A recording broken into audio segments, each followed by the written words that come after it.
Bonsoir à tous. J'attends que tout le monde se connecte.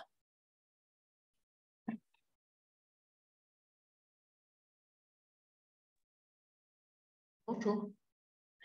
Je vous propose d'allumer, si vous l'acceptez évidemment, de mettre vos caméras parce que c'est vrai que quand on est en visio, notamment pour Laetitia qui est avec nous, c'est quand même plus sympa d'avoir des visages et on en parlait avec Laetitia.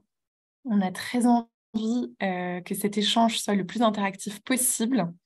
Donc surtout, n'hésitez pas à vous montrer et à participer. Hop. Alors, je suis juste en train d'admettre les personnes qui arrivent au fur et à mesure. Voilà. Eh bien, je vais commencer peut-être en attendant les derniers participants. Donc, moi, je suis Mathilde Courtois. Je travaille au sein d'HEC Alumni pour le pôle HEC Life Project qui accompagne les diplômés dans tout leur parcours professionnel via une offre de services, d'ateliers et d'événements. Il y a un peu plus d'un an, on a lancé des conférences thématiques avec l'envie de pouvoir explorer des grands enjeux du monde du travail et surtout de notre rapport au travail. Donc, les thèmes ont été assez éclectiques, mais l'idée, c'était de pouvoir prendre le temps aussi de réfléchir à ce rapport qu'on a tous avec le travail et d'ouvrir aussi peut-être nos perspectives, de questionner, de créer. Voilà, donc c'est toujours des super moments.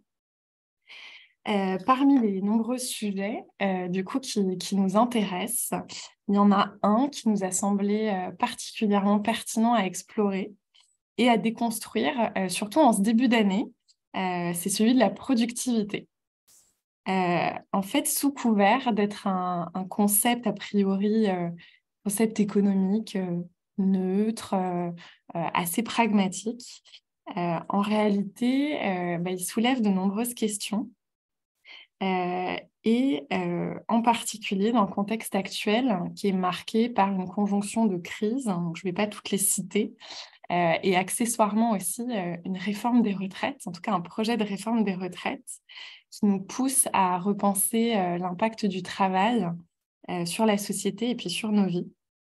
Donc pour parler de ça, je suis très heureuse de recevoir Laetitia Vito.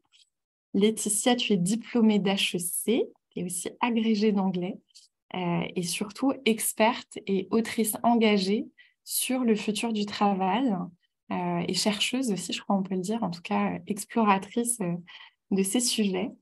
Et en 2022, tu as publié ton 4e livre qui s'intitule En finir avec la productivité, critique féministe d'une notion phare de l'économie et du travail.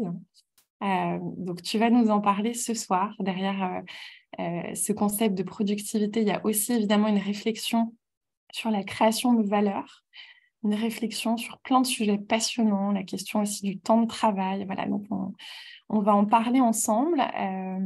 Donc, comme je vous le disais, je vous propose que ce soit très interactif. Donc, n'hésitez pas vraiment à faire en sorte que ce soit une discussion avec Laetitia, à rebondir, à poser vos questions. Voilà, Laetitia, du coup, peut-être pour commencer, pourquoi est-ce que tu as eu envie d'écrire ce livre? Merci Mathilde, bonsoir à tous. Comme on le disait avec Mathilde, on avait envie que ce soit très très interactif, donc vraiment n'hésitez pas à intervenir dès le début.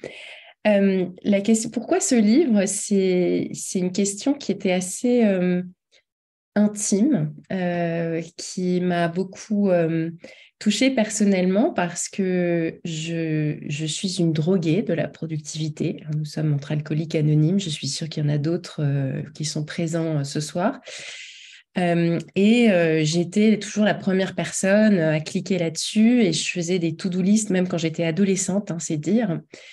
Je suis allée très naturellement en classe préparatoire à continuer de faire des to-do list et puis à toujours chercher à être voilà, plus efficace et plus performante. D'ailleurs, avec souvent une confusion entre le fait d'être très, très occupée tout le temps et l'efficacité, ce qui est sans doute quelque chose dont on va discuter, c'est qu'il y a une une confusion entre la productivité, la vraie, on va dire, et puis le théâtre de la productivité, ou bien ce qu'on appelle la business, le fait d'être tout le temps occupé et puis voilà, de donner l'impression d'être débordé, d'être sous l'eau, toutes ces expressions que vous connaissez, qu'on utilise d'ailleurs beaucoup trop et que moi personnellement j'essaye de ne plus utiliser parce que ce livre a été une thérapie. Donc je me suis rendu compte que j'avais un rapport pathologique à ça. Donc il y a un petit côté thérapeutique aussi dans l'écriture de ce livre et puis dans le fait de commencer à réfléchir dessus. La deuxième chose, vraiment un déclencheur peut-être plus immédiat, c'est l'expérience d'un des confinements. Je ne sais même plus combien de confinements on a vécu, mais un des confinements, je l'ai vécu en Allemagne, puisque j'ai déménagé, j'ai quitté Londres au début de la pandémie, et puis je me suis installée en Allemagne entre deux confinements, à côté de Munich, où j'habite encore. Ce qui est assez particulier en Allemagne, mis à part le fait qu'on est dans une société très industrielle, beaucoup plus conservatrice, plus lente. Il y a plein de différences où la place des femmes n'est pas non plus la même qu'en France. Vous avez beaucoup de services qui se terminent au milieu de la journée. Les mères, en général, travaillent à temps partiel ou pas du tout. Donc, toutes ces choses-là. Et en confinement, ce qui était très particulier, c'est que c'était considéré, c'était totalement attendu que les mères étaient là. Donc, ce n'est pas un problème, en fait. Ce n'est pas un problème. Et je me sentais un petit peu isolée dans le fait de me dire, mais moi, j'ai des enfants, je suis censée les aider à faire leurs devoirs parce qu'il n'y avait pas d'école et les écoles sont restées fermées très, très, très longtemps en Allemagne. Ils se connectaient sur Microsoft Teams pendant une demi-heure tous les jours et ça a duré des mois et j'étais censée les aider à faire leurs devoirs dans une langue qu'ils ne parlaient pas, plus faire mon travail, m'occuper de toutes sortes de choses dans un pays qui est incroyablement inefficace, où les services sont lents, où il faut faire les choses par courrier papier, se déplacer physiquement à la poste, envoyer des lettres, préparer des lettres. Et j'ai réalisé qu'en fait, pour pouvoir être productif, il fallait quelqu'un pour s'occuper de tout le reste. Et que moi, j'y arrivais pas. J'y arrivais pas à faire tout ça en même temps. Et avec mon conjoint, on se posait la question, mais comment font les gens? On a réalisé qu'il y a en général un adulte qui était peut-être pas à temps plein, mais en tout cas à mi-temps, complètement dédié à tout ce qui relève du fonctionnement du foyer, de la reproduction, donc s'occuper des enfants, de l'école, des relations avec l'école, etc. Et ça a vraiment été un espèce d'effet, c'est vraiment une révélation très forte, non pas qu'intellectuellement c'est une surprise de se dire ça, mais de le vivre dans sa chair en n'arrêtant pas de se demander mais comment font les autres en fait, comment ils font.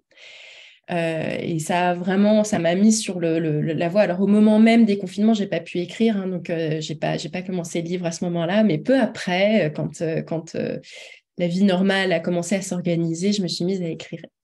Et puis la troisième chose, c'est plus lointaine. La troisième raison pour laquelle j'ai eu envie d'écrire ce livre, c'est que j'ai longtemps été très, très intéressée par l'économie, bien que n'ayant pas fait d'études d'économie pure. J'avais un peu d'économie en classe prépa, un tout petit peu de microéconomie, de macroéconomie à HEC, voilà, pas grand-chose, mais c'est quelque chose qui m'a toujours intéressée et en même temps toujours dérangée à cause de la vision de l'économie qui était proposée. C'est-à-dire que l'économie, c'est ce qu'on nous donnait à voir et pas ce qu'on ne nous donnait pas à voir. Et je m'étais longtemps dit, mais enfin, pourquoi c'est comme ça? Avec ce questionnement aussi sur pourquoi on nous parle que d'ailleurs d'économistes masculins, pourquoi est-ce que l'économie s'arrête à la porte de la maison ou du foyer, après tout ce qui est domestique, gratuit, informel, jusqu'à récemment, quand je dis récemment, c'est les 20 à 30 dernières années, ça n'intéressait pas beaucoup d'économistes et pas beaucoup de chercheurs, en tout cas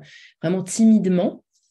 Et puis, du coup, je me suis replongée un peu dans cette histoire de l'économie que je me suis amusée à retracer à gros traits dans le livre pour étayer mon propos et dire que la vision de l'économie qui est celle des économistes historiques, dont le tout premier d'entre eux, c'est Adam Smith, que cette vision-là, elle est fortement biaisée, en fait, et qu'il manque énormément de choses, et qu'elle a imprimé la définition, la vision de la productivité, la valorisation du travail, la division sexuelle du travail, tout ce dont il reste des traces très fortes aujourd'hui. Mathilde l'a évoqué dans le contexte français avec ces débats sur la réforme des retraites. On braque les projecteurs sur des sujets dont on n'a pas tant parlé auparavant, notamment ces inégalités entre les femmes et les hommes arrivés à la retraite, qui sont la somme de toutes ces choses, qui sont que le travail gratuit sous une forme ou une autre dans la carrière des femmes, que ce soit par des passages à temps partiel, des passages en congé, des passages en congé parental, des passages pour s'occuper d'une personne âgée, ou bien des choix d'orientation vers des métiers du soin, du care, font qu'à la retraite, on a 40% d'écart hors pension de réversion, et que même avec la pension de réversion, on arrive à un écart de 28% entre les femmes et les hommes, ce qui est beaucoup plus élevé que les écarts de revenus à travail égal et à temps plein égal. Donc voilà, c'est un peu tout ça qui m'a fait me questionner, et voilà. Et du coup, je suis partie de ce concept a priori, ce concept économique a priori neutre, qui mesure l'efficacité, la performance d'un facteur de production. C'est un ratio, hein, donc on a en anglais le output sur input, hein, donc c'est ce qui permet de mesurer la performance, la richesse qu'on arrive à créer avec un individu ou une heure de travail ou une machine ou des facteurs combinés. Donc, c'est un ratio qui peut être décliné quasiment à l'infini, parce qu'on doit mesurer la productivité de quelque chose et d'une certaine manière. D'ailleurs, les choix qu'on fait dans les unités que l'on choisit pour mesurer la productivité sont aussi pas neutres, parce que dans certains cas, on peut observer une diminution, une augmentation, etc., alors qu'on mesure des choses qui ne sont pas forcément toujours comparables. Et donc, je suis partie de cette définition de départ pour m'interroger sur ce qu'elle était devenue. Et quand on regarde le moment où elle a été inventée, alors je dis que de manière un peu simpliste que Adam Smith l'a inventée, c'est pas tout à fait exact. C'est pas tout à fait exact. D'ailleurs, il n'a pas utilisé le mot de productivité, mais comme il a théorisé, notre cher Adam Smith, la division des tâches et le fait qu'elle allait créer énormément de richesses, hein, c'est le propos principal de la richesse des nations dès 1776, donc bien avant la révolution industrielle britannique, enfin, je vais dire au tout départ de cette première révolution industrielle, en disant qu'en divisant les tâches, on pouvait, avec le même nombre d'hommes, produire beaucoup, beaucoup plus que lorsque chacun de ces hommes exécute l'ensemble des tâches. Donc, c'est une espèce d'idée absolument géniale de conception et d'organisation du travail qui permet de démultiplier la richesse de manière considérable. Il avait déjà l'intuition que ça allait quand même être un peu aliénant, parce que si on fait une tâche répétitive, si on divise, on vous enlève la richesse cognitive, professionnelle, le savoir-faire, finalement aussi le plaisir d'exécuter, enfin de produire quelque chose du début jusqu'à la fin, hein, donc d'avoir la fierté de réaliser quelque chose de complet, parce que quand on vous met à un poste avec une tâche qui devient tout d'un coup beaucoup plus limitée, vous avez une déperdition professionnelle, intellectuelle, hein, c'est cette espèce de chute de l'artisanat, en fait. Hein. L'industrie est un appauvrissement professionnel. Vous devenez tout d'un coup dépendant d'un employeur parce que, comme vous n'exécutez plus qu'une tâche répétitive, vous n'avez plus la flexibilité même professionnelle et mentale pour faire tout un tas d'autres choses. Donc, vous devenez dépendant. Et Smith pensait qu'en effet, c'était un appauvrissement pour les travailleurs, mais que le gain de richesse que permettait ce gain de productivité, alors sans qu'il utilise le mot de productivité, mais c'est bien de cela qu'il s'agit, en valait la peine. En gros, ça en vaut quand même la peine. Et puis, du coup, disait Smith, et il avait déjà des réflexions qu'on a aujourd'hui, si on travaille un peu moins, par exemple, et qu'on a plus de temps pour passer du temps en famille, pour s'occuper de sa communauté, pour avoir des considérations éthiques, religieuses, artistiques, pour s'occuper d'autres choses, en fait, tout ira bien. Et il ne s'est pas trop questionné sur le fait de savoir comment cette richesse allait être répartie, bien entendu, partagée. Est-ce qu'elle l'est ou est-ce qu'elle ne l'est pas? C'est bien là qu'est l'enjeu des gains de productivité, c'est comment est-elle partagée. Et donc, de ce concept-là, de cette vision-là, Smith a continué à la diffuser, en fait, en quelque sorte, avec une vision de l'économie qui vraiment est très tournée vers ce modèle industriel naissant qu'il a contribué à intellectualiser, à théoriser. Il a donné des outils pour qu'on la comprenne. Ensuite, il s'est beaucoup attelé à l'étude du marché, des échanges, comment cette richesse, qui est une division, finalement une division du travail sur le marché entre différents acteurs qui produisent des choses différentes. Et magie, quand chacun poursuit le gain, comment dire, poursuit cherche à faire du profit, tout le monde en profite, puisque les échanges permettent l'enrichissement collectif. Et il avait cette métaphore assez belle du dîner. Le dîner d'Adam Smith, c'est la question, c'est une espèce d'émerveillement qu'il a eu un soir en dînant, en se disant quelle merveille quand même le marché. Comment est-il possible que j'ai là sur ma table devant moi le travail du meunier, le travail du boulanger, le travail du brasseur avec ma bière, les maraîchers, le boucher, l'éleveur. Regardez tout le travail qui est devant moi. Et puis tout ça, grâce au marché, grâce à la main invisible du marché, c'est le miracle que j'ai devant les yeux. Ça, cette vision de l'économie qui, avec l'industrie, associe un marché qui permet des échanges et une optimisation. Sauf que, alors l'idée n'est pas de moi, c'est une écrivaine danoise qui a pointé ce petit oubli. Sauf que Adam Smith n'a pas du tout mentionné la dernière étape de son dîner. La dernière étape de son dîner, c'est que c'est sa maman qui a tout préparé. D'abord, c'est elle qui a fait les courses. C'est pas arrivé par magie sur la table. La dernière étape, cette logistique du dernier kilomètre, c'est pas rien. Il fallait qu'on lui apporte sur la table. Il a probablement pas mangé sa viande crue non plus. Et puis, on lui a servi tout cela dans une vaisselle et on a débarrassé la table. On lui a préparé le dîner, etc. Et donc, la maman d'Adam Smith est devenue cette espèce de personnage invisible. Il existe un tableau d'elle dans une galerie en Écosse. Et on ne sait pas grand-chose d'elle, évidemment. Une femme à la fin du XVIIIe siècle, on peut bien imaginer qu'elle n'avait pas énormément d'options et certainement pas d'options de travail rémunéré en dehors du foyer. N'en demeure pas moins que la maman d'Adam Smith n'a très probablement pas agi en étant mue seulement par l'appât du gain et l'envie de faire du profit. Il est très probable qu'elle aimait son fils, il est très probable qu'il y avait toute une série de motivations dans le travail qu'elle faisait. Et ce qui est tout de même curieux, c'est que cet oubli d'Adam Smith, il a poursuivi la science économique tout du long.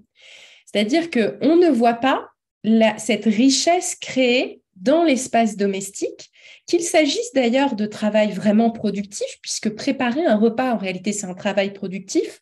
On l'a découvert notamment au XXe siècle, quand une grande partie de ce travail est passée dans la sphère marchande de l'économie, quand tout d'un coup, on a eu des cantines dans les entreprises, des restaurants qui sont ouverts en grande quantité, une grande partie de ces services qui étaient faits à domicile gratuitement, qui tout d'un coup, justement, sont sur un marché, sont achetés, sont vendus, sont produits contre de l'argent et pour du profit. Là, tout d'un coup, on s'est bien rendu compte qu'il y a donc une richesse non nommée, non mesurée, qui est pourtant est bien réelle. Et cet oubli-là, en fait, il s'est très, très longtemps... on le suit dans toute l'histoire de la science économique jusqu'à relativement récemment. Quand je dis relativement récemment, je parle en particulier de l'apparition au cours des 30 à 40 dernières, on peut aller jusqu'à 50 dernières années, de courants dits hétérodoxes de l'économie qui questionnent cet homo economicus rationnel qui maximise toujours ou optimise toujours sa situation, qui questionne aussi justement la notion de valeur, qui questionne les conditions de fonctionnement du marché. Enfin, voilà, il y a toutes sortes de courants économiques qui commencent à qui continuent de remettre ça en question. Mais c'est pas pour rien que ça a été qualifié d'hétérodoxe jusqu'à assez récemment. Et parmi ces économistes, il y a un peu plus de femmes, en effet. Aujourd'hui, dans les grandes économistes dont on parle, qu'il s'agisse d'Esther Duflo, qu'il s'agisse de Mariana Mazzucato au Royaume-Uni, qu'il s'agisse de Carlota Pérez, de Kate Raworth et sa Donut Economy. Voilà, toutes ces économistes-là, elles apportent des visions de la valeur, des visions de l'économie qui sont beaucoup plus globales, en fait. Et donc, on voit que cet angle mort initial, il a continué à peser. Et alors, sur l'industrie, je le disais, tout démarre avec l'industrie et tout démarre avec la division des tâches.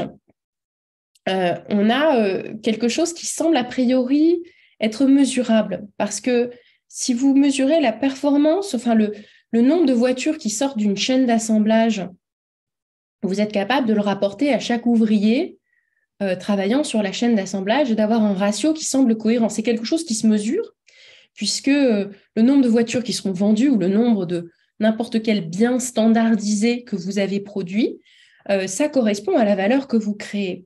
Et puis, idem, quand vous êtes dans le monde agricole, qui utilise aussi beaucoup de machines, un peu moins de main-d'œuvre, vous pouvez mesurer des tonnes de blé, des litres de pétrole, etc. Vous êtes dans des commodités, des biens considérés comme interchangeables, dont la mesure semble à peu près incontestable. Elle correspond à une valeur de marché qu'on est capable de mesurer. Et quand on la rapporte aux facteurs de production, on a l'impression qu'on est dans quelque chose de neutre, justement, ou en tout cas de mesurable.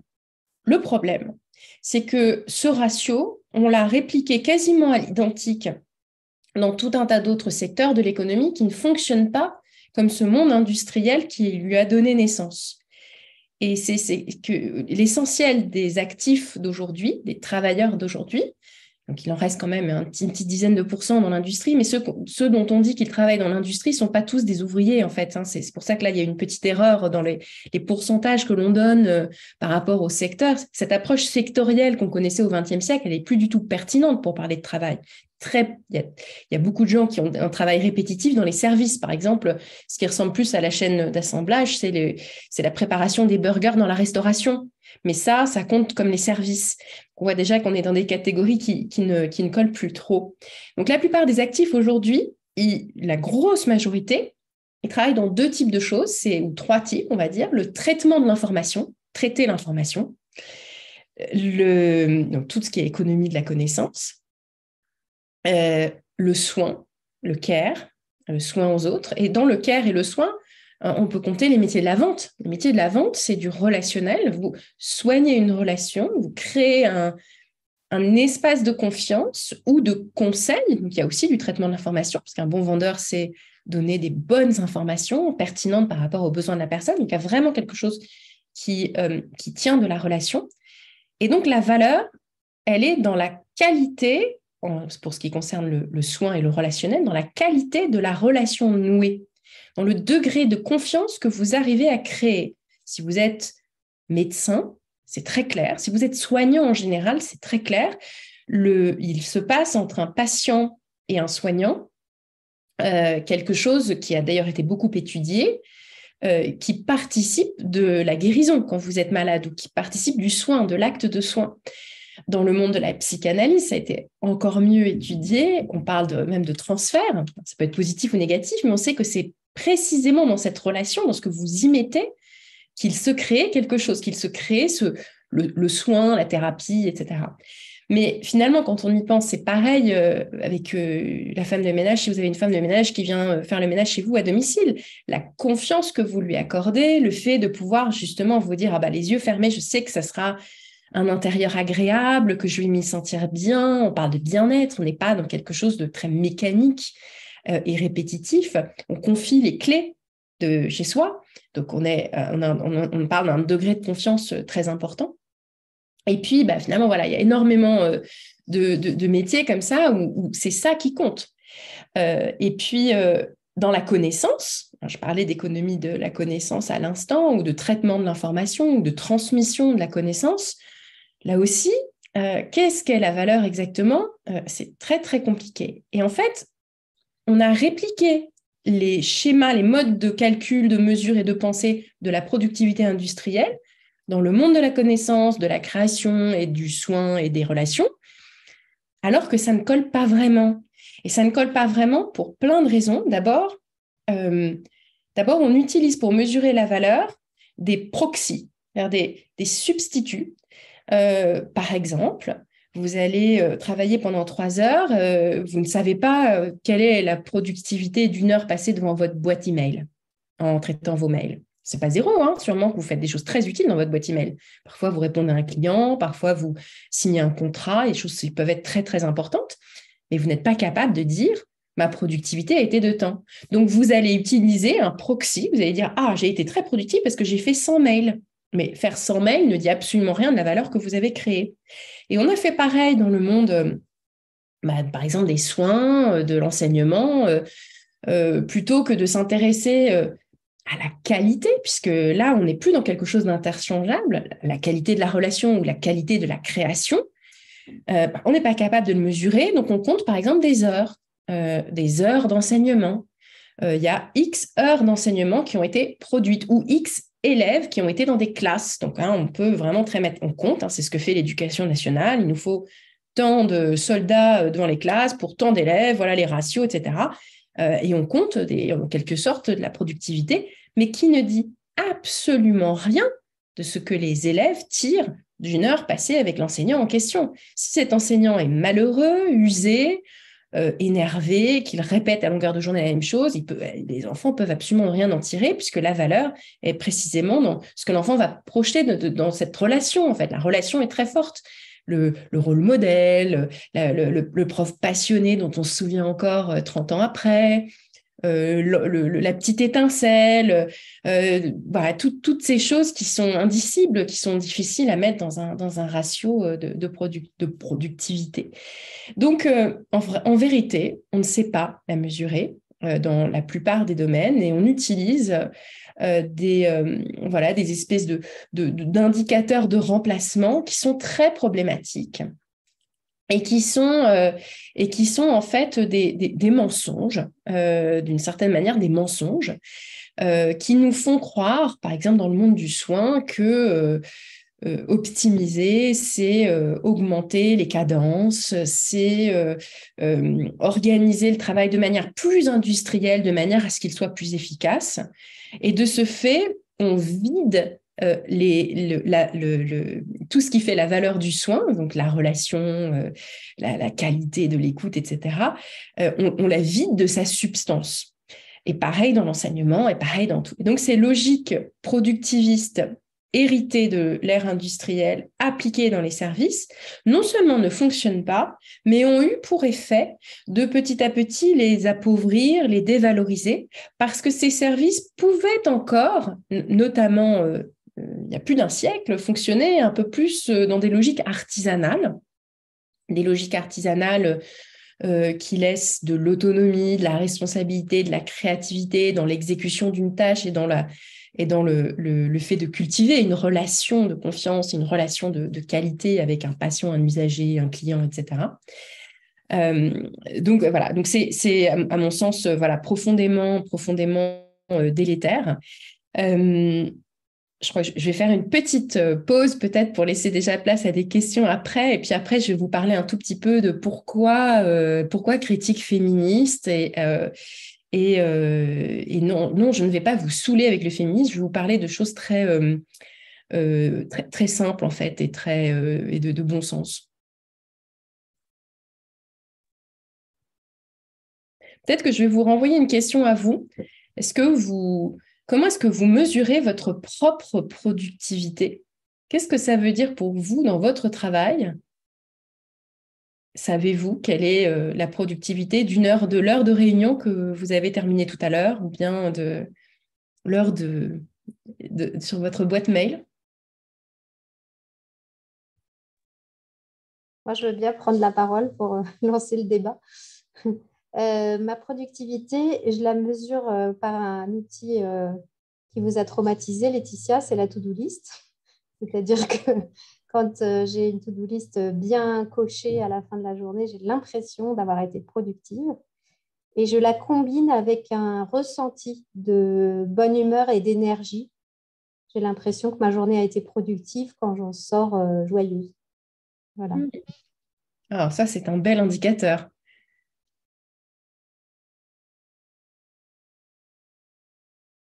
Est-ce que quelqu'un d'autre veut prendre la parole sur la productivité? Sinon, je réagirai avec plaisir sur ce qu'a dit Caroline. Oui. Aussi. Je suis un peu dans le même cas. Oui, oui, je fais aussi des to-do list. Après, c'est plus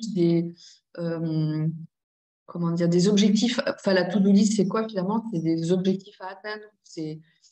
Certes, on peut coacher le fait d'avoir fait quelque chose, mais c'est aussi d'avoir atteint une réalisation qu'on s'était donné à faire. Donc, je pense que c'est ça qui nous dit qu'on a contribué à quelque chose, qu'on a été efficace dans son travail.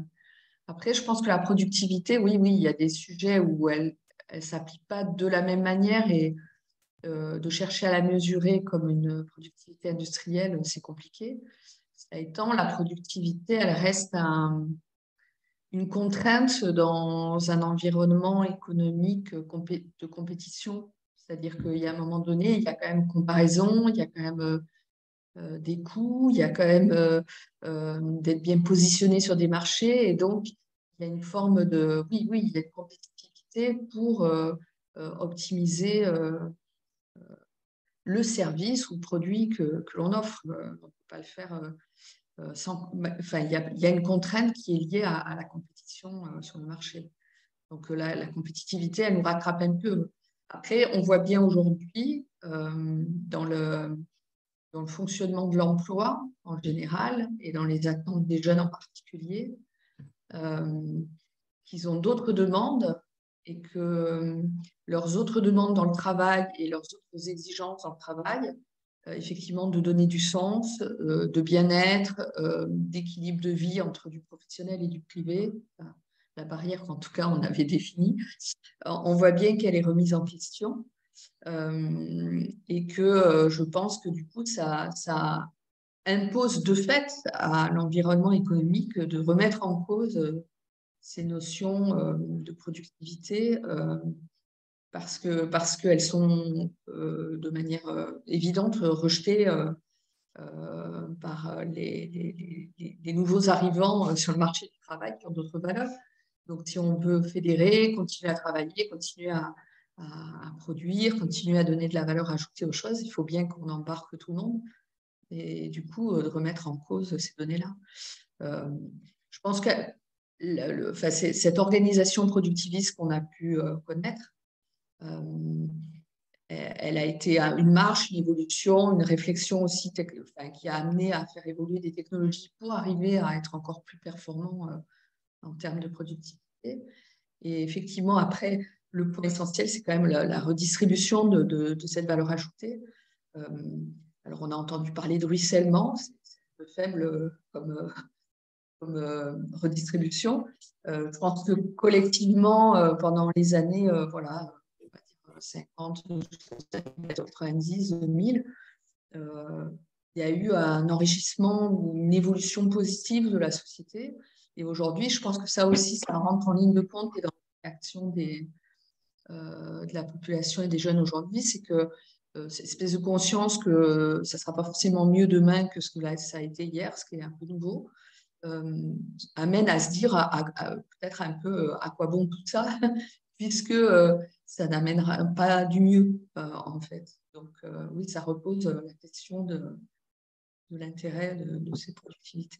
Mais cela étant, dans l'entreprise, voilà, je reviens pour dire on y est confronté et on ne peut pas non plus s'en détacher complètement puisqu'on est dans un monde compétitif où il faut arriver à sortir des produits ou des services à moindre coût. Voilà. Moi, je voulais rebondir peut-être sur ce que tu dis, Amélie, avec une question pour Laetitia. Ce qui est intéressant aussi, c'est peut-être la hiérarchie et la manière dont la productivité est placée avant tout alors que finalement, ça devrait arriver en bout de chaîne. Et je trouve très intéressant quand tu parles de l'importance en fait de la relation et de revoir la manière dont la qualité de la relation crée réellement de la valeur. Et le fait qu'aujourd'hui, en plaçant l'exigence productiviste au début, finalement, on détruit dans beaucoup d'organisations, enfin, il y a quand même une crise du travail assez forte, finalement, qui semble être beaucoup liée aussi à ce sujet de la qualité de la relation. C'est un premier point. Et le deuxième, et on en avait parlé ensemble, c'est une question, c'est de se dire, est-ce qu'il n'y a pas aussi dans ces indicateurs de productivité une sorte de masque sur cette question de la valeur réelle produite. Et donc, on touche évidemment aux questions d'épuisement des ressources, à la fois les ressources humaines, les ressources naturelles. Et je trouve quand on va interroger réellement la valeur, à la fois pour soi, l'intérêt de son travail, la fierté qu'on peut en retirer, et pour la société, enfin le bien commun, ça pose pas mal de questions. Oui, j'ai beaucoup de réactions à tout ce que j'ai entendu de Caroline à Mathilde en passant par Amélie. J'ai pris quelques notes pour essayer de ne pas oublier ce que j'ai entendu et ce sur quoi j'avais envie de réagir. Peut-être le point de départ, c'était cette fameuse to-do list que Caroline et Amélie ont en commun, avec moi aussi d'ailleurs, sauf que maintenant je ne l'utilise plus du tout de la même manière. La to-do list encore est complètement un proxy de la productivité puisqu'on personne ne juge ou ne décide de si ça mérite d'y figurer ou pas en fait. Donc vous pouvez ajouter toute une série de tâches qui ne servent à rien, vous les avez cochées ou qui ne créent absolument aucune valeur, mais comme vous les avez cochées, et on en tire d'ailleurs un sentiment de satisfaction. On a été formaté un peu par c'est une forme de rituel, le fait de cocher quelque chose même qui n'a pas grand intérêt, ça nous fait du bien. On se sent bien, fait. Même si le truc en question ne sert absolument à rien. Et il y a même cet effet pervers d'aller chercher ces petites tâches pour pouvoir cocher plus. Et finalement, on évite celles qui sont plus difficiles, qui prennent plus de temps avant qu'on puisse les cocher, voire qui sont jamais cochables parce que c'est des semaines de travail, par exemple, ou c'est une espèce de tâche qui n'est pas si facile à segmenter, parce qu'on dit toujours qu'il faut segmenter les tâches justement pour pouvoir les exécuter sur la durée. Quand on a un gros projet, le segmenter, mais c'est pas toujours évident, surtout quand il y a quelque chose comme ça qui est récurrent ou qui est en continu. Et je sais que quand j'avais une to-do list, j'avais tendance à éviter les choses les plus difficiles pour pouvoir au contraire cocher et avoir ce sentiment d'avoir été productif, cette petite satisfaction, ce petit shoot d'endorphine qui vient du fait de rayer ou de cocher quelque chose. Donc moi, je suis passée à autre chose. Je suis passée en fait, en gros, deux procédés un peu différents. J'utilise une forme de to-do pour simplement des éléments que je ne veux pas oublier, mais qui n'ont rien à voir avec des tâches. Ça va être ne pas oublier telle personne, tel livre à lire, enfin voilà, des choses que je ne veux pas oublier. Je vais avoir des notes quelque part pour ne pas les oublier. Mais j'utilise quelque chose de très simple qui est la tâche. Parfois, il y en a deux, mais en général, c'est la tâche que je veux avoir exécutée. Comme je suis dans quelque chose d'un peu plus créatif, ça peut être un article, une conférence, une mission ponctuelle que j'exécute en entreprise. Dans ma journée, il y a une chose et parfois, c'est simplement avoir fait toutes mes factures de la semaine ou du mois. Je l'ai fait. C'est un seul objectif dans la journée. Et puis, ça c'est la première chose. Et la deuxième chose, j'ai plus une to-do list, j'ai une done list. Donc, plutôt que de cocher, de voir ce qui reste, je note tout ce que j'ai fait. Donc, je note ce que j'ai accompli, en fait, et je ne m'autorise à noter que ce que j'estime avoir de la valeur. Donc, ça m'évite... donc, on est quelque chose quelque chose de plus minimaliste que cette to-do list interminable qu'on complète toujours, qui n'est jamais, jamais terminée, donc qui n'apporte jamais cette satisfaction complète de ça y est, j'ai tout fait, j'ai tout coché. La deuxième chose à laquelle je voulais réagir, c'est Caroline qui a parlé, je crois qu'elle a utilisé le mot de joie Si je me sens joyeuse, j'estime. Et ça m'a beaucoup plu, beaucoup interpellée, parce qu'en effet, j'ai compris que les to-do list avaient cet inconvénient de souvent m'inciter à faire plusieurs choses à la fois, et que le pire ennemi de la joie et de la productivité, c'était de tâcher de tout faire à la fois. Et l'inconvénient de nos usages numériques pléthoriques, peu raisonnés, mal maîtrisés, c'est qu'on est partout à la fois. Si vous êtes comme moi, et je me soigne, vous avez voire beaucoup d'onglets ouverts en même temps.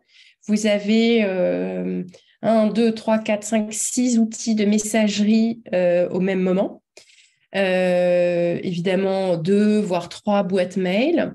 Je ne sais combien d'outils divers et variés, ce qui fait que d'ailleurs dans votre tête, vous ne savez plus où vous avez lu telle information, où la chercher, où vous étiez. Vous avez l'impression d'être en permanence occupé, en effet, parce que votre cerveau est sollicité en permanence, mais il switch d'une tâche à l'autre en permanence.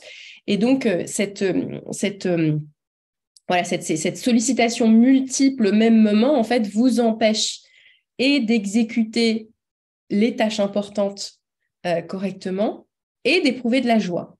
En fait, ça augmente en continu une sensation de stress qui est quand même vraiment le mal de notre siècle, où notre corps réagit comme si on était en situation de danger en permanence. Le stress... je sais pas, moi j'aime bien les explications des gens de la biologie pour parler du stress. Donc ce mécanisme qui est un mécanisme physique, hormonal, qui est fait pour nous permettre d'affronter les dangers imminents. Au fond, c'est ça le stress. Donc c'est le stress qui est quelque chose de très bien, ça nous sauve la vie, ça a sauvé la vie de nos ancêtres à de très nombreuses reprises. Si vous avez un prédateur, un lion, un guépard qui vous poursuit, le stress s'empare de vous. Ça produit des effets, des changements hormonaux très rapides qui littéralement vous donnent des ailes, vous permettent de courir beaucoup plus vite. Donc, quand le lion vous poursuit, soit vous réussissez à y échapper et ensuite le stress retombe, soit vous mourrez, vous êtes mangé et le stress retombe aussi. Dans les deux cas, ça n'est pas destiné à durer. Or, nous avons créé des situations, et je reviens tout de suite à cette histoire des usages numériques et du multitasking, nous avons créé des situations où nous ressentons comme des dangers imminents permanents, notamment ces petites lumières qui s'allument, vous avez un message où on vous attend quelque part, qui produisent les mêmes effets ou les mêmes effets hormonaux que un animal face à un danger imminent, sauf qu'ensuite ça ne redescend pas, ou ça redescend pas du tout assez. Et donc, on vit avec des espèces d'états de stress chronique qui, soit dit en passant, nous rendent au fond extrêmement peu productifs. Donc, vous avez une espèce de paradoxe des usages numériques, c'est qu'on a les outils les plus incroyables qui nous permettent de faire toutes les choses du monde, mais en fait, comme on essaye de tout faire à la fois et qu'on est noyé d'informations sans savoir les digérer et les gérer, on a ce paradoxe qui est qu'on est finalement moins productif face à cette infobésité. Mais ça, il y a plein de livres très, très bons qui ont été écrits là-dessus, sur l'effet sur la qualité de la concentration, etc. Donc, ça reste des proxys, tout ça. Et quand Amélie parlait de compétitivité, de performance, etc., c'est vrai, mais là, on est dans quelque chose de ressenti qui ne dit pas grand-chose de la valeur créée. Et cette productivité, elle peut être... quand on est dans un domaine très concurrentiel, on est dans l'optimisation pour répliquer des processus qu'on connaît et qui fonctionnent. Donc, vous êtes capable d'être encore plus performant parce que vous maîtrisez tellement bien votre chaîne d'assemblage, votre processus de production, que vous êtes capable de vous dire, tiens, en ménageant ceci, cela, je peux faire encore mieux et aller encore plus loin. Et donc, vous itérez jusqu'à être absolument parfait au sommet de la performance.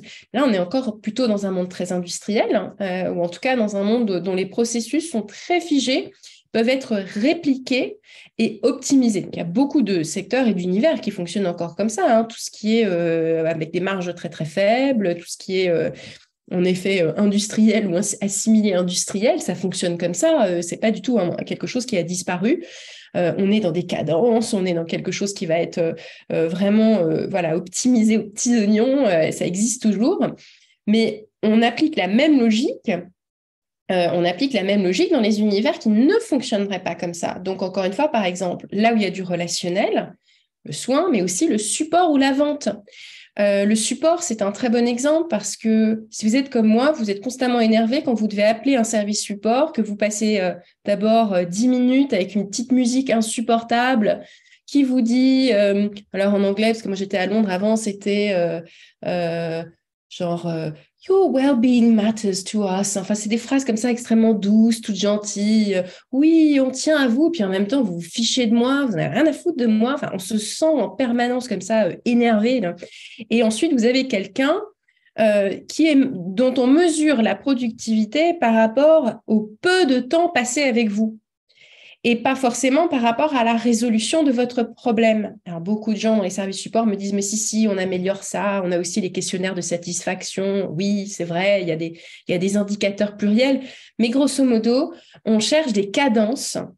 Et les questionnaires de satisfaction, ça arrive comme une cerise sur le gâteau, comme ça, mais c'est pas la vraie mesure. Et donc, on n'est pas dans une relation qui crée de la valeur.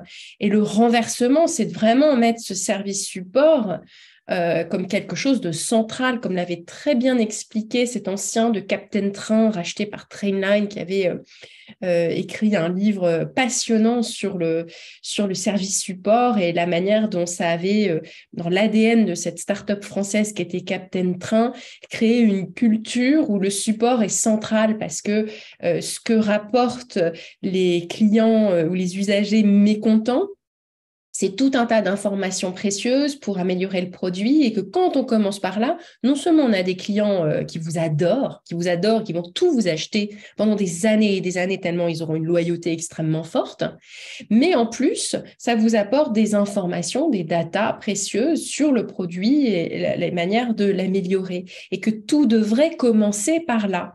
Et ce que raconte le type, c'est que dans l'histoire de Captain Train, il y avait un onboarding, une intégration des nouveaux salariés, quel que soit leur poste, ils étaient obligés de passer, je ne sais plus si c'était 2 semaines ou 3 semaines, à travailler au service support avant de prendre leur poste, quel que soit ce poste.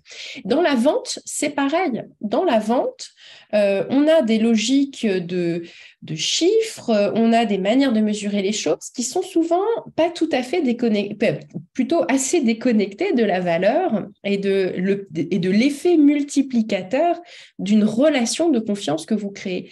Vous avez tous des histoires ou des anecdotes un jour d'un vendeur qui vous a fait du down sale, qui vous a dit non, prenez pas ça, vous n'avez pas besoin de ça, vous n'avez pas besoin de dépenser autant. Et on est tous tellement sidérés quand on est traité comme ça qu'on finit par acheter autre chose en plus pour dire merci. Parce que justement, cette confiance, en fait, fait « Ah, il ne cherche pas à m'arnaquer, je peux… » Donc, on a envie d'acheter encore plus, en fait. Donc, c'est vraiment, ça a une valeur très, très forte, mais c'est souvent pas comme ça qu'on l'aborde. Je profite de cette histoire de la vente pour vous montrer que dans le monde de la vente, on pense souvent encore que c'est assez objectif le chiffre d'affaires rapporté à un commercial. C'est vrai, a priori. Puis c'est vrai qu'il y a des commerciaux qui sont vraiment très bons dans ce relationnel, ce qui vendent bien, puis d'autres pas du tout. Et le problème, c'est que même dans le monde même dans la vente, en fait, on mésestime et on ne voit pas la dimension collective de l'acte de vente, le fait que les clients, les dossiers ne sont pas distribués de manière égale d'un commercial à un autre et qu'il y a tout un tas de biais qui nous empêchent de la mesurer vraiment de manière pertinente. Par exemple, imaginons, vous êtes une jeune recrue qui vient d'arriver dans l'équipe et puis on vous file tous les clients, pardon pour le mot grossier que je vais utiliser, mais on vous file tous les clients chiants. Hein, ceux qui n'achètent rien en fait, hein, les petits comptes, mais ceux que les autres se sont cassés les dents dessus, on vous les refile. Évidemment que votre chiffre d'affaires ne va pas être aussi élevé, même si vous êtes talentueuse, que celui qui garde pour lui les gros comptes, les grands clients, les bons dossiers, etc., où non seulement ça va plus vite, on a des dossiers qui sont des contrats qui sont prolongés, etc. Donc même là où ça paraît relativement objectif et indiscutable, finalement, si on y regarde de plus près, si on regarde vraiment ces indicateurs et qu'on prend en compte de manière globale la manière dont le travail est distribué, par exemple, ou bien la manière dont les dynamiques qui se passent à l'intérieur d'une équipe, on voit que c'est plus compliqué que ça. Si vous voulez, je peux vous parler de cette histoire l'une des critiques principales que je fais à la notion de productivité, et notamment de productivité du travail, c'est son individualisation. C'est-à-dire que c'est un ratio qui s'intéresse à la performance d'un individu. Alors, certes, j'ai parlé de soins, de qualité, de relations, donc là, c'est quand même quelque chose qui se joue à l'échelle de l'individu, donc il y a des choses qui se jouent à l'échelle de l'individu, je ne le nie pas, mais dans l'économie de la connaissance, dans beaucoup de choses qu'on fait en entreprise, c'est en fait la transmission des informations et les idées collectives, l'intelligence collective qui vous permet d'arriver à créer quelque chose qui a de la valeur. En fait, très souvent, c'est un travail d'équipe. Pourtant, on va avoir un indicateur qui permet d'imputer le mérite productif à un individu. Et c'est fait souvent de manière assez arbitraire ou injuste. Je donne dans mon livre un exemple un petit peu dans la provocation, parce que c'est un vieux cliché des années 1960. Vous connaissez peut-être la série Mad Men, qui décrit le monde publicitaire des années 60 jusqu'aux années 70, la fin des années 1950 jusqu'aux années 1970, où vous avez ces personnages de publicitaires géniaux qui ont tous leur secrétaire. Et ce qu'on voit dans la série et ce qu'on sait d'expériences qu'on a vécues, c'est que parfois, ces secrétaires sont absolument essentiels au travail de leur patron. Parfois tellement essentiels, mais de manière variable, tellement essentiels qu'en fait, c'est elles, the brain of the operation. C'est elles qui, justement, connaissent les relations des clients, ont les idées, etc. Et que cette idée que vous auriez d'un côté le cadre charismatique, visionnaire, qui a des idées qui ont le plus de valeur, et puis de l'autre côté, quelqu'un qui assiste, qui fait de la logistique, qui exécute, voilà, et qui aurait moins de valeur. En fait, c'est très arbitraire, ça dépend. Je pense que parfois c'est ça, et parfois pas du tout. Parfois pas du tout. Et pourtant, on va attribuer le mérite productif le plus élevé à la personne qui a une position de pouvoir, en fait. Donc, en fait, ça reflète des relations de pouvoir. Et on utilise la productivité, alors dans certains cas, je ne dis pas que c'est valable tout le temps, mais dans certains cas, comme une manière finalement de justifier des positions hiérarchiques, des rapports de force, comme un cash caste en quelque sorte. Et ce qui est amusant, c'est qu'il y a 2 siècles, le prestige social, le statut social élevé venait du fait que vous étiez oisif. Les aristocrates ne travaillaient pas. Si vous étiez rentier, vous étiez quelqu'un de bien. Si vous aviez les mains blanches et la peau douce, vous étiez quelqu'un qui a de la valeur. Travailler, c'était vulgaire, c'était pour les pauvres, et c'était peut-être pour les bourgeois qui cherchaient à monter un peu, mais enfin, c'était les arrivistes. C'est comme ça qu'on parlait encore au 19e siècle. Et donc on tirait ça, voilà, la gloire de l'oisiveté, en quelque sorte. Et puis aujourd'hui, on a un monde qui est inégalitaire aussi, il y a aussi des rapports de force, il y a aussi des choses qui sont déterminées par la naissance, la position sociale, la géographie, où vous êtes, quand vous êtes né, etc. Mais on n'assume pas du tout le fait d'être une société inégalitaire, donc on masque cela par le travail et par le théâtre de la productivité.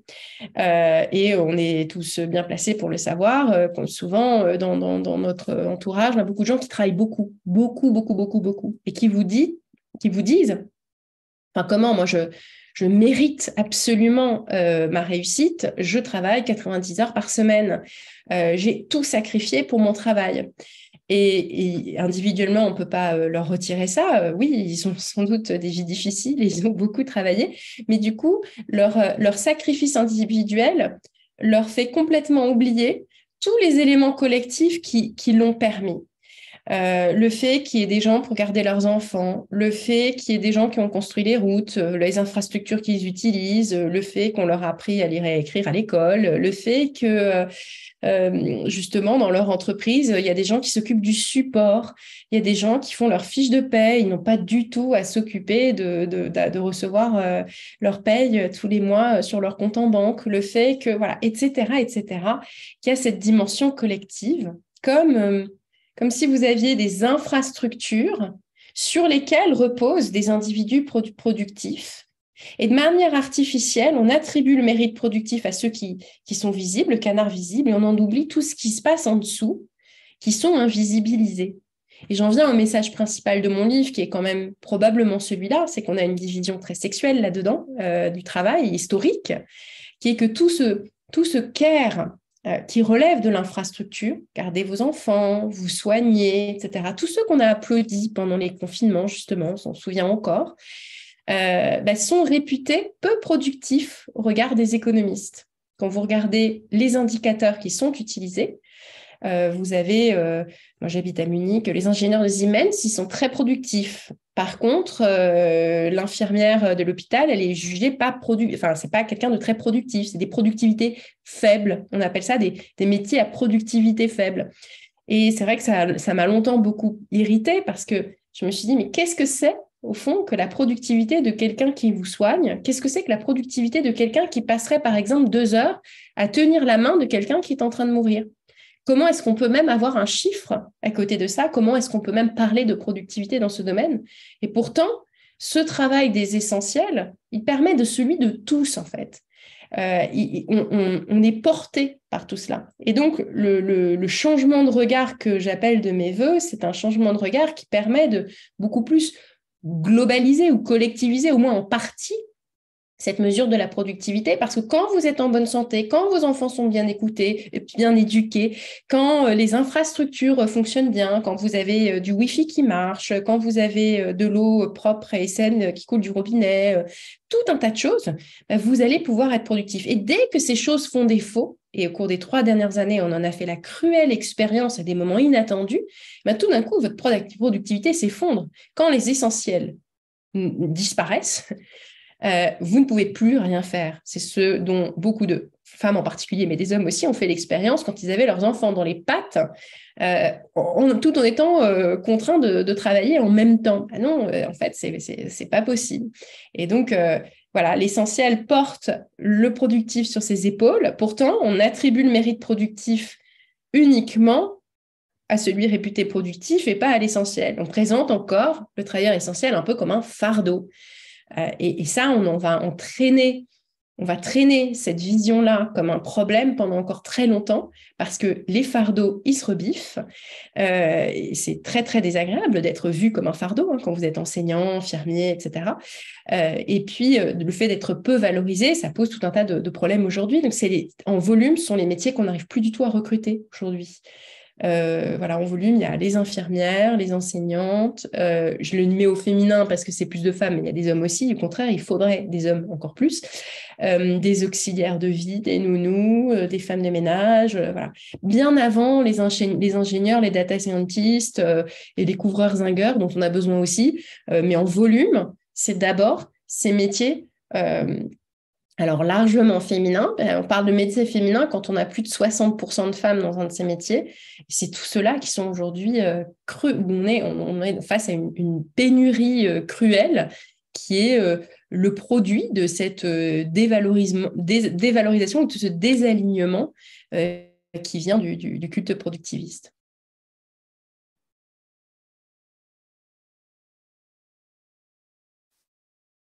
Est-ce que quelqu'un veut rebondir sur les propos de Laetitia, peut-être avec une question ou un partage?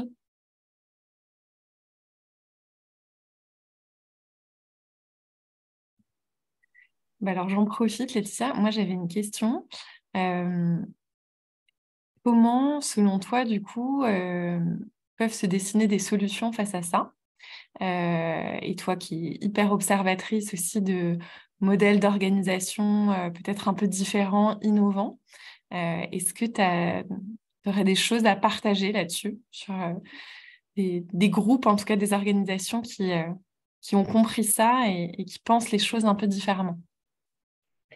Il y a beaucoup de pistes intéressantes au cours des 15 à 20 dernières années qui touchent à la réflexion sur les modes de gouvernance, au fait de retourner vers des modèles plus artisanaux du travail où on va avoir justement plus d'autonomie, plus de responsabilité, plus de créativité.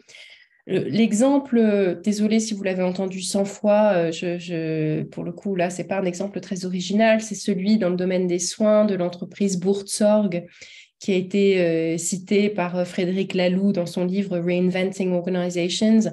Cette entreprise Buurtzorg, le principe, donc c'est une entreprise qui délivre des soins infirmiers à domicile dans un secteur qui a été sinistré par l'application de la productivité industrielle, avec des salariés qui se sentent vraiment privés de sens parce on compte les actes, enfin les tâches, et puis quasiment on les empêche de nouer des relations fortes avec les patients. Et Buurtzorg renverse ce modèle en faisant des travailleuses complètement autonomes, indépendantes, organisées dans des petites cellules qui font elles-mêmes leurs fonctions support, la vente, etc. Donc tout le monde n'est pas forcément égaux. En revanche, tout le monde a un très fort degré d'autonomie pour réinventer le rapport au travail. Et du coup, on réintègre des éléments comme le support, le soin, etc., qui permettent d'avoir un travail qui n'a pas du tout le même mode de fonctionnement que le travail industriel. Et ce que raconte l'histoire de Buurtzorg, c'est qu'apparemment, ça marche et ça marche très, très bien. Donc, les patients sont beaucoup plus heureux parce qu'ils ont cette relation de soins dans toute sa profondeur et sa richesse. Les infirmières retrouvent tout le bonheur de faire leur travail, vraiment un sentiment de sens bien plus fort. Et l'entreprise a un grand succès commercial, donc voilà, fait un chiffre d'affaires qui est à la hauteur. Donc finalement, si on ramène après à des indicateurs financiers, oui, c'est performant. Donc c'est complètement réinventer le travail, mais loin de ce modèle hiérarchie, enfin, organisation scientifique des travails façon tayloriste, ceux qui pensent et ceux qui exécutent, puis mesure de la productivité avec des indicateurs précis.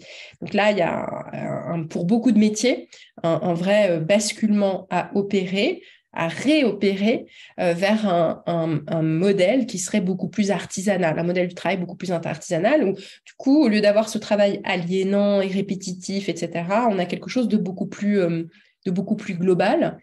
Et quand on regarde, donc deuxième piste après Buurtzorg et les entreprises libérées façon Frédéric Laloux, la deuxième piste, c'est quelque chose qui est en train de s'opérer déjà, qui est le travail indépendant.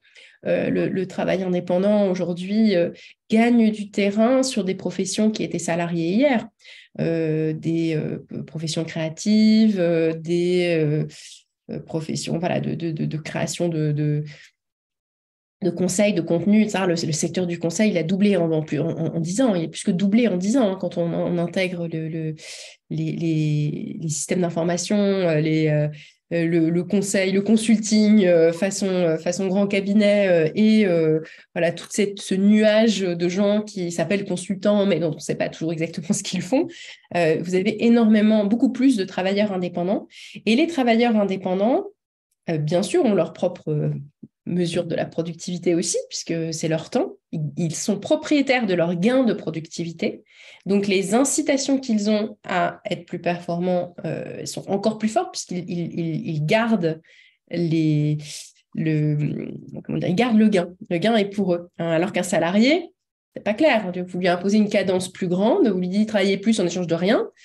Il va résister, puisque après, il dirait très justement qu'est-ce que j'y trouve, moi comment est-ce qu'on partage? Si je suis beaucoup plus performant, il faut qu'on partage. Donc, le travailleur indépendant, c'est vraiment un modèle qui s'impose pour ça, et puis qui réintègre aussi la fonction support. Donc, on fait ses propres RH, sa propre paye, voilà, un peu toutes ces casquettes en une personne. Donc là aussi, on sort de quelque chose de très cadré pour être dans quelque chose de beaucoup plus large, là aussi plus artisanal, ne serait-ce que parce qu'on a déjà toutes ces casquettes quand on a sa propre entreprise. Et puis une dernière piste plus classique dans des entreprises on va dire plus traditionnelles, c'est tout ce qu'on observe autour de la remise en question des évaluations individuelles, des primes individuelles. Il y a quand même là aussi toute une littérature sur les biais cognitifs, sur le caractère parfois injuste ou biaisé de certaines de ces primes. Y compris dans le monde de la vente, hein, j'en parlais à l'instant, il y a des écarts qui sont remis en question, et de dire si on intègre une composante collective beaucoup plus forte pour éviter qu'il y ait cette mise en concurrence des individus les uns avec les autres, quand le plus de valeur est créé quand ils se coopèrent, en fait, quand ils coopèrent le mieux possible. Et jusqu'ici, il y avait une forme de dissonance cognitive entre les grands discours sur l'intelligence collective et le partage de l'information, et puis la réalité des évaluations individuelles, des primes individuelles, de la valorisation individuelle, qui parfois est en contradiction avec les discours que l'on tient. Et donc, sur la question des évaluations, je sais qu'il y a vraiment beaucoup, beaucoup de chantiers qui ont été ouverts dans de très nombreuses entreprises pour aller plus loin dans la réflexion et la mesure de tout ça. Ces 3 exemples, j'aurais pu en donner beaucoup plus parce que c'est quelque chose qui est au cœur du sujet d'aujourd'hui. Peut-être une dernière chose qui nous obsède aujourd'hui dans la période actuelle, c'est tout le rapport au temps. Et tout ce qui se transforme par rapport au rapport au temps. Donc, on a répliqué le modèle du rapport au temps de l'usine. Le rapport au temps de l'usine est très particulier parce que tout d'un coup, vous avez un temps artificiel qui n'est pas celui dicté par les saisons, par le lever du soleil, par l'état des vaches et le moment où il faut les traire. On n'est plus dans quelque chose de naturel. On est dans quelque chose, c'est la lumière artificielle, l'électricité est arrivée, on a cet espace séparé de la sphère domestique qu'est l'usine, et on a des machines très chères. Ces machines sont très chères, donc il faut les faire tourner le plus possible.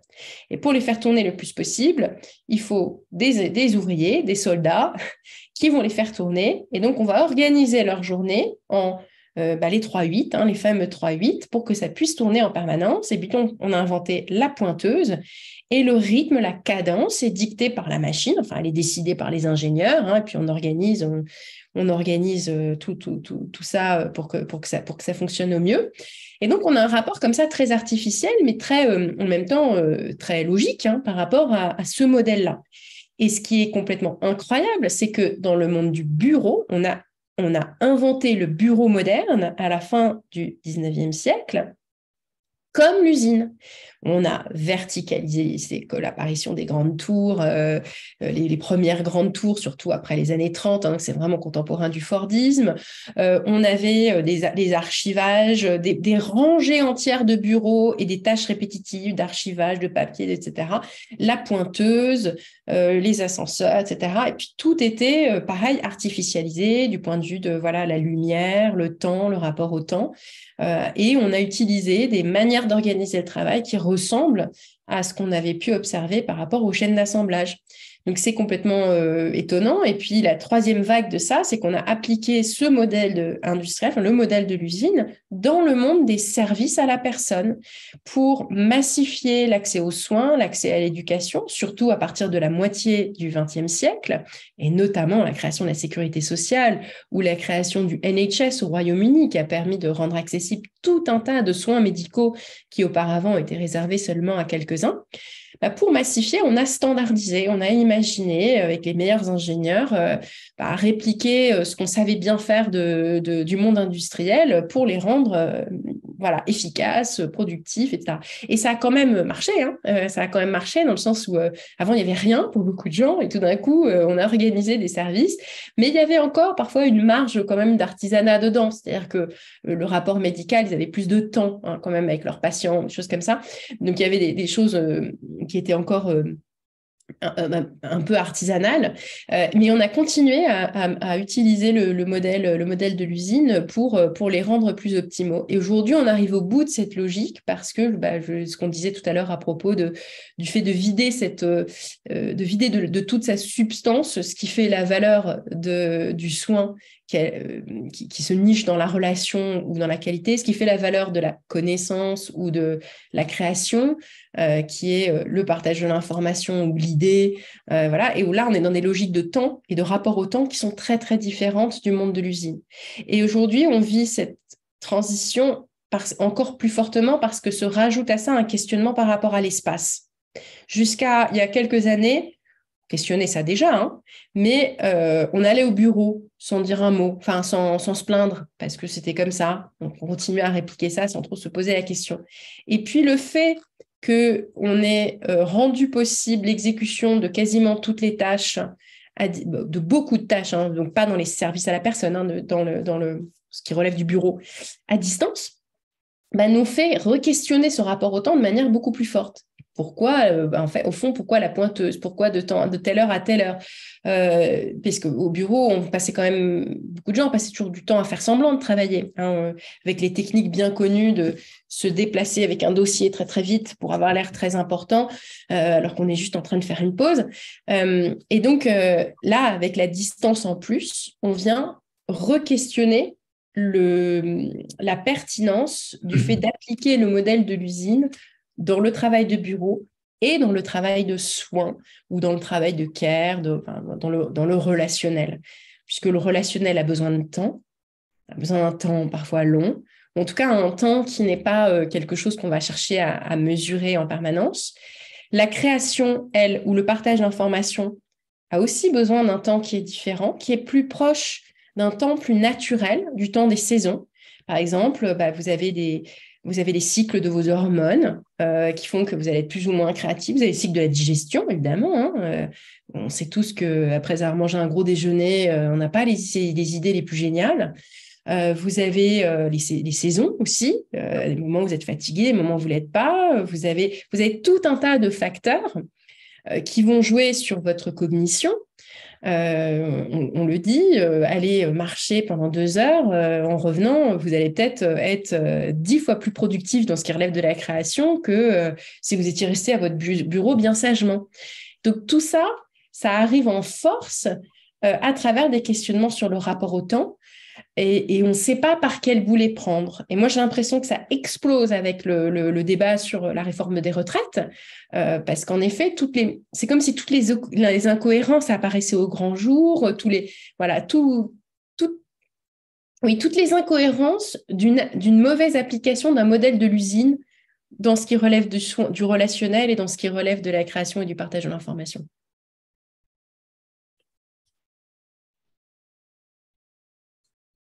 Il y a une question qui me vient, Laetitia, c'est qu'est-ce qui nous fige dans ce type de raisonnement? Qu'est-ce qui fait qu'on a autant de mal en fait à sortir de ça? C'est une excellente question. On a énormément de mal parce qu'on a été conditionné par ce modèle, parce que ce modèle nous a légué énormément de choses très positives. C'est un rapport au travail qui est très récent, en somme, puisque c'est vraiment le contrat fordiste ou le deal fordiste qui disait, je le schématise, hein, mais qui disait, en échange de l'aliénation, tu vas avoir un travail répétitif, l'organisation scientifique du travail, tu vas avoir le lien de subordination dans un contrat salarié, donc avec un patron qui tu dois obéir, tu vas avoir des horaires rigides, plein de rigidités, donc en échange de toutes ces contraintes qui étaient nécessaires ou en tout cas compréhensibles dans le contexte industriel, tu vas avoir énormément d'avantages, énormément de contreparties. Et ces contreparties, elles se sont enrichies au cours du XXe siècle jusqu'à devenir un modèle qui fonctionnait, qui était très vertueux au milieu du XXe siècle. Donc, dans les contreparties, évidemment, le fait d'avoir un salaire fixe et fiable et dans une relation de sécurité économique. Donc, c'est nouveau, puisque avant, les salariés, c'était des journaliers. Ils remettaient en vente leur force de travail à intervalles réguliers. C'est Ford qui a eu l'idée que pour fidéliser, non seulement il fallait bien payer, mais il fallait créer un contrat stable, en fait, qui donne de la sécurité. Et cette sécurité, elle a fait décoller tout un tas de choses incroyables de la période du XXe siècle. C'est-à-dire que, par exemple, le fait de prouver ta solvabilité avec une fiche de paye salariée dans la version Fordiste, ça te permet d'avoir accès à un crédit bancaire. Le crédit bancaire, c'est une innovation du XXe siècle parce qu'auparavant, les banques prêtait de l'argent à quelqu'un qui pouvait avoir des actifs, donc du patrimoine, etc. C'était uniquement si tu as un collatéral, du patrimoine qu'on va te prêter de l'argent. On prêtait qu'aux riches, en fait. Et là, en fait, on prête aux futurs riches, ou en tout cas, on prête sur la base de revenus futurs. Et donc, ça fait vraiment le développement des banlieues américaines, de la civilisation de l'automobile, des pavillons, etc. Enfin, tout cet enrichissement de la classe moyenne, toute ce modèle aspirationnel de gens qui avaient toujours plus, un enrichissement massif, une démocratisation de tout un tas de choses qui étaient réservées à une petite élite auparavant. On a du mal à faire le deuil de ça.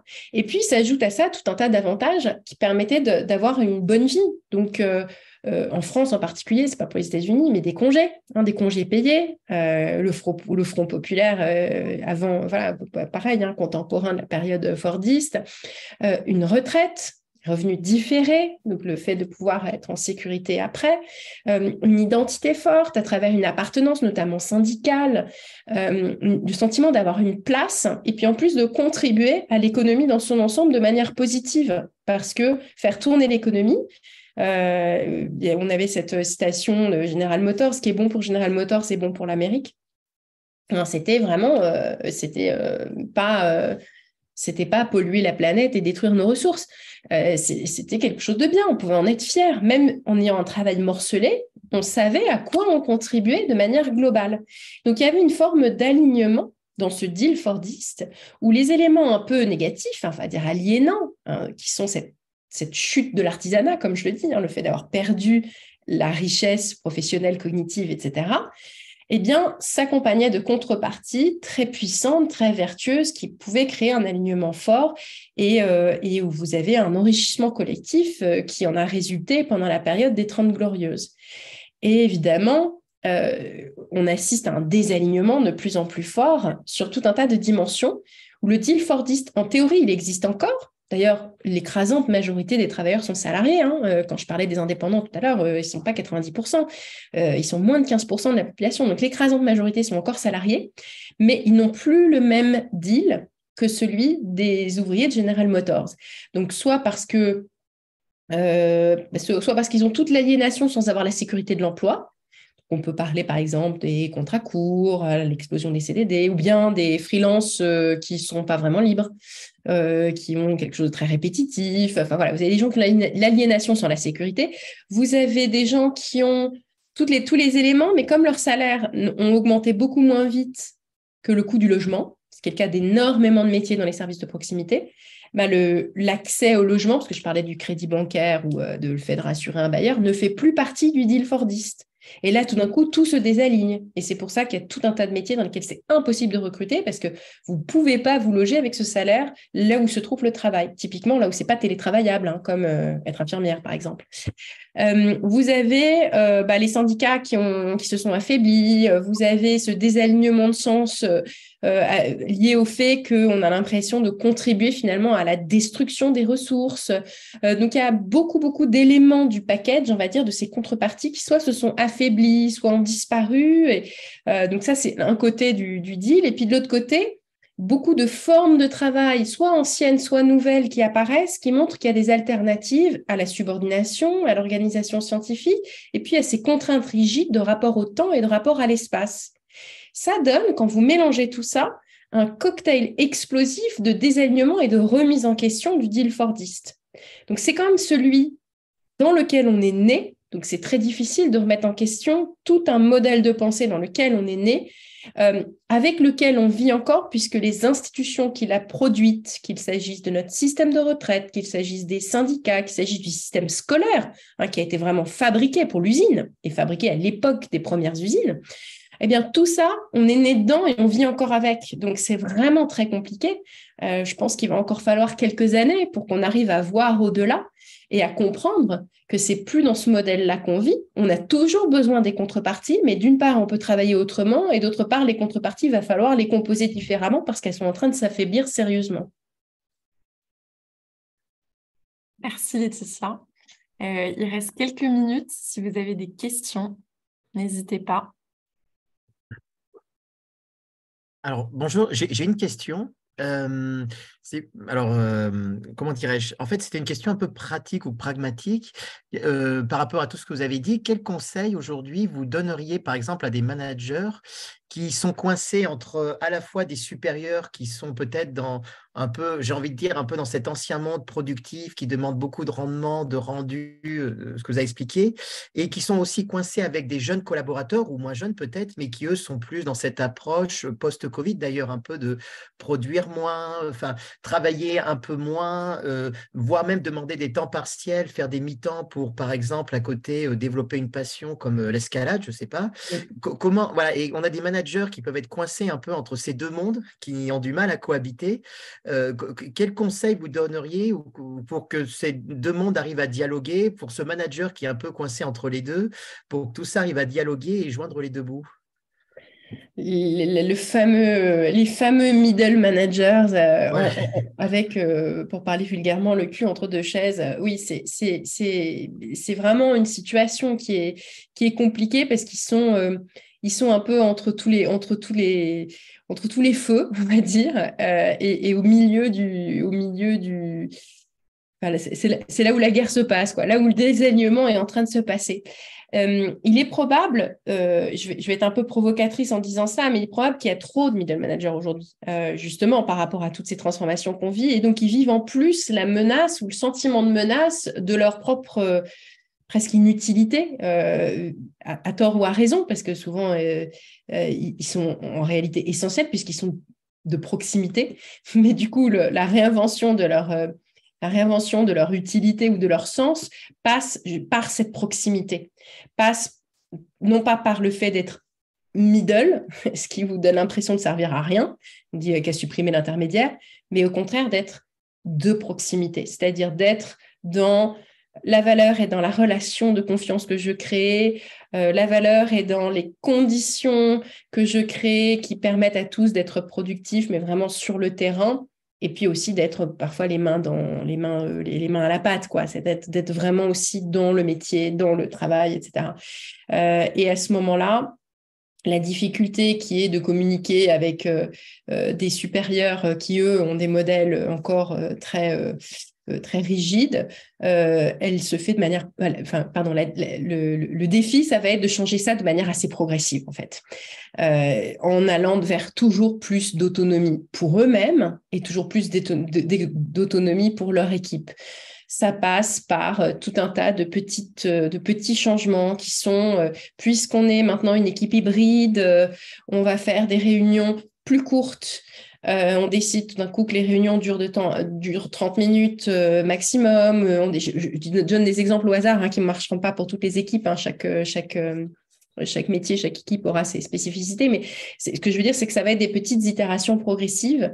Et on a quand même gagné 10 ans au cours des 3 dernières années parce qu'il y a beaucoup de choses qui ont été inacceptables du point de vue des supérieurs qui tout d'un coup est la nouvelle réalité avec laquelle on vit.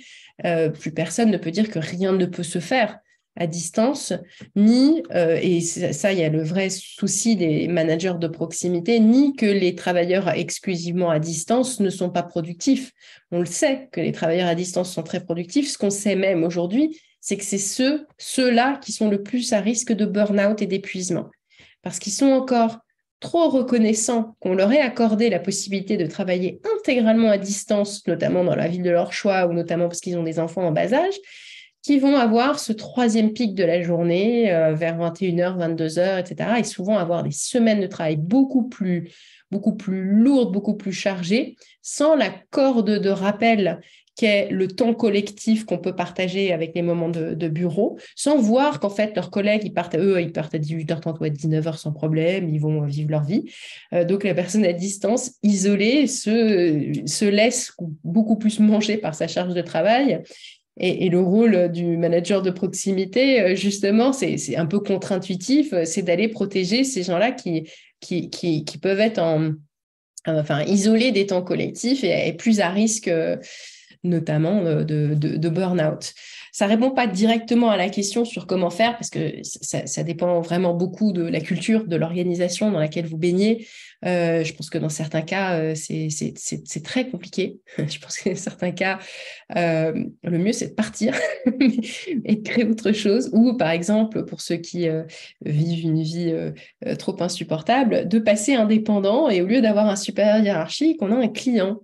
C'est ce que font beaucoup de managers, notamment à la quarantaine ou à la cinquantaine, qui deviennent consultants et qui gardent leur ancien employeur comme premier client et qui découvrent une vie avec beaucoup plus d'autonomie et de liberté, parfois avec un travail qui est assez proche. Peut-être que vous pouvez partager votre propre expérience ou ce que vous observez dans les organisations que vous connaissez. Alors moi, c'était vraiment plus à titre théorique, enfin ou général, mais c'est vrai que je vois certains collègues, moi je vois certains collègues qui sont eux justement dans ce middle management et qui eux me disent c'est de plus en plus compliqué. Enfin, on a de plus en plus peut-être, ils ont de plus en plus des supérieurs qui restent un peu rigides, fermés, voilà justement avec des KPI vieux d'il y a 10 ans, etc. Et de plus en plus des nouvelles recrues post-Covid un peu qui sont. Alors moi, je suis dans l'informatique en plus, donc c'est vraiment et encore plus flagrants qui sont vraiment, qui demandent presque de plus en plus que des temps partiels maintenant, justement en se disant on vivra plus chichement, on va dire, financièrement, mais on aura plus de temps pour vivre, pour faire de l'escalade, pour faire certaines passions, etc. Même si on gagne moins et qu'on vit plus chichement, c'est pas grave. Voilà, donc, et de l'autre côté, des supérieurs qui, eux, demandent il faut quand même sortir 3 versions de logiciels par mois, etc. Donc, Et ces middle managers, eux, s'en sortent pas. Ils ont l'impression d'avoir 2 bouts à joindre, non joignables, on va dire. Donc, dans l'informatique, pour le coup, la révolution des 15 dernières années, c'est quand même ce doublement des effectifs des consultants et des ESN, des freelances, etc., et des indépendants. C'est qu'il y en a vraiment de moins en moins qui veulent être salariés et de plus en plus qui peuvent vendre en direct leurs prestations ou bien dans des collectifs. L'informatique, moi je suis assez convaincue que ce modèle des KPI et puis des contraintes rigides va faire fuir les derniers qui restent. Et si on en croit les chiffres, c'est vraiment les métiers qui basculent le plus vite dans des modèles contractuels très différents, en se disant, dans certains cas, je me libère du théâtre de la productivité. À distance et indépendant, je peux développer pendant quelques heures de deep work le matin ou le soir selon mon rythme et le reste du temps faire absolument ce que je veux. C'est vraiment les développeurs qui inventent des manières de travailler beaucoup plus autonomes et qui vont absolument pas se laisser faire. Plus se laisser faire avec des KPI hors du temps. Donc, je pense qu'on ne pourra plus du tout recruter, en tout cas ces profils-là, avec les contraintes, les contraintes d'hier. Je ne sais pas ce que vous en pensez, mais Non, je suis d'accord, on en voit de plus en plus. Enfin, la freelance augmente, le salariat diminue. Je suis d'accord. Et quel est, alors, pardon, encore une fois, alors, puisqu'on est dans l'informatique, quel est votre regard par rapport à l'intelligence artificielle? Est-ce que vous pensez que ça va, comment on peut dire, tuer la productivité? Est-ce qu'il y a un rapport? Est-ce que vous pensez que l'intelligence artificielle va arriver, va faire en sorte que, du coup, certaines entreprises vont, plutôt que d'avoir des salariés, des employés, une forme d'intelligence artificielle, et voilà, est-ce qu'ils vont du coup changer un peu, ce ne sera peut-être pas la même productivité. Enfin, voilà, je vais reformuler ma question autrement. Est-ce que vous pensez que on va passer à l'intelligence artificielle, mais en lui demandant les mêmes KPI de productivité, et du coup, les salariés, on va les mettre un peu en concurrence avec cette intelligence artificielle, ou justement, l'intelligence artificielle va, dans le milieu de la connaissance, je veux dire, va faire, par exemple, on va dire, imaginons des avocats, voilà, par exemple, on fait une intelligence artificielle qui est capable, à un problème particulier, de sortir le le bon article de jurisprudence, de texte. Peut-être que les autres avocats peuvent se sentir un peu en concurrence et vont essayer humainement de travailler plus pour dépasser l'intelligence artificielle, ou au contraire, les organisations vont être intelligentes et demander d'autres KPI de productivité en demandant aux salariés d'accompagner l'intelligence artificielle ou de faire ce qu'elle ne sait pas faire. Quel est votre regard là-dessus? Je pense que la première erreur qu'on fait quand on parle d'intelligence artificielle encore aujourd'hui, c'est d'en parler au futur. Qu'est-ce que ça va? Enfin, c'est déjà là. La dernière couche qui est ChatGPT n'est pas, c'est pas en soi. C'est assez révolutionnaire, mais c'est pas quelque chose qui est complètement nouveau. Enfin, l'intelligence artificielle, elle a déjà énormément transformé les métiers de la connaissance. Vous parliez des avocats.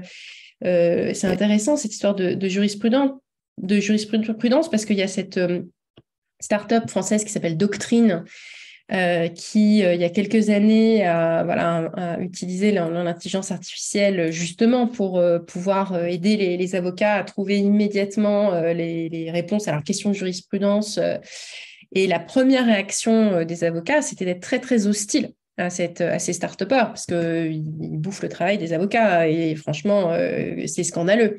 Et puis, quelques années après, c'est-à-dire aujourd'hui, tout le monde l'utilise. Tous les avocats utilisent Doctrine.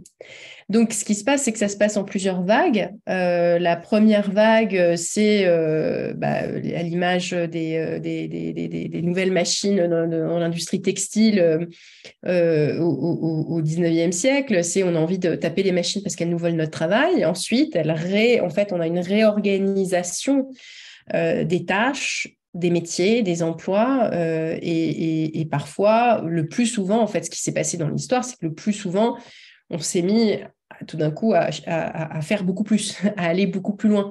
Donc, quand on voit ce qu'on peut faire, mais c'est vrai que ChatGPT sur les métiers de l'écriture pose quand même des questions pour beaucoup, beaucoup de métiers parce que pour l'instant, c'est en train d'être utilisé. Alors, c'est tout le temps, c'est tellement utilisé que parfois le logiciel est inaccessible tellement il y a des centaines de millions de gens connectés en même temps. La manière dont c'est utilisé aujourd'hui, c'est qu'on est encore au tout début, c'est-à-dire on peut tromper les gens sur ce qu'on a produit. Et donc, on a une espèce de croissance exponentielle de production de contenu utilisé par ChatGPT, qu'il s'agisse de newsletters, d'articles, de trucs, de machins, etc., dans tous les sens, qui contribuent à l'infobésité et qui n'apportent absolument aucune valeur. Et tout le monde se sent menacé.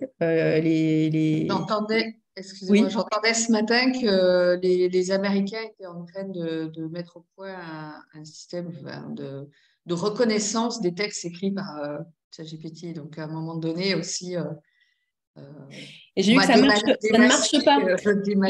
La promesse, c'est pour les enseignants, pour pouvoir détecter le plagiat de leurs élèves, parce que c'est vraiment eux qui sont le plus embêtés sur mais comment est-ce qu'on va évaluer nos élèves si ce qu'on leur demande peut être complètement fait par l'intelligence artificielle comme ça.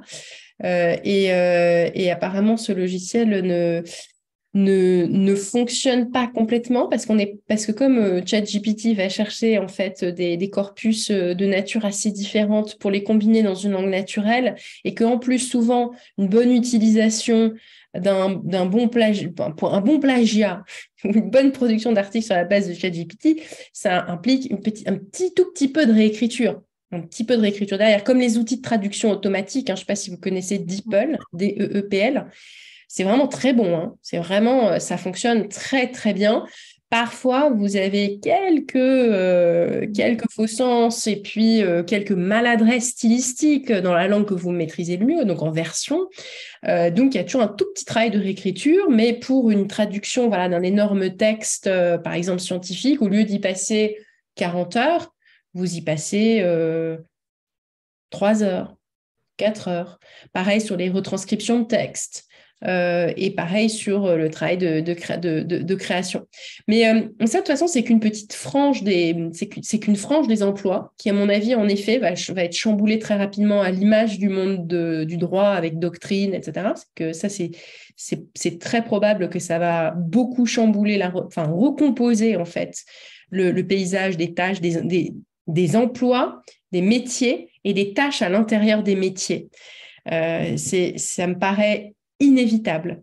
Mais il faut quand même garder en tête que ces emplois-là, dans la création, par exemple, écriture, etc., c'est quand même assez minoritaire du point de vue de l'ensemble des emplois.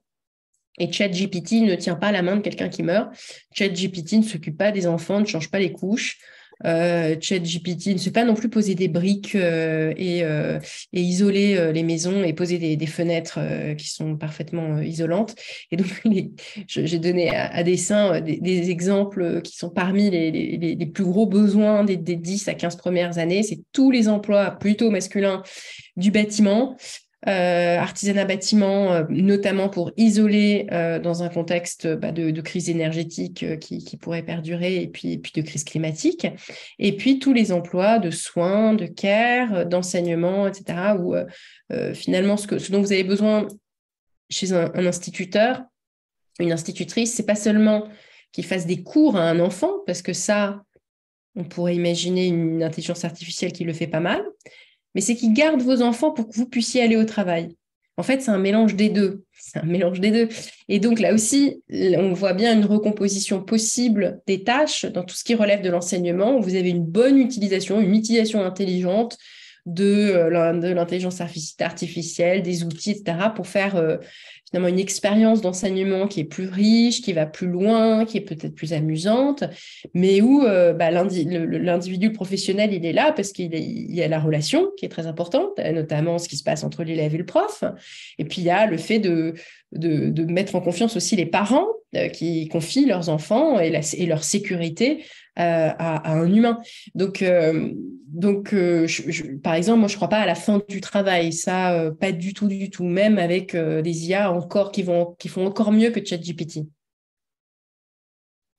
Merci beaucoup, Laetitia. Je vois qu'il est 20h08, donc on va peut-être pas te retenir plus longtemps. En tout cas, c'était absolument passionnant. Merci beaucoup d'avoir pris le temps d'être avec nous. Et voilà, pour la passion aussi avec laquelle tu partages tout ça. Bonne soirée à tous. Merci. Merci. Bonne soirée à tous. Bonne soirée. Merci. Merci.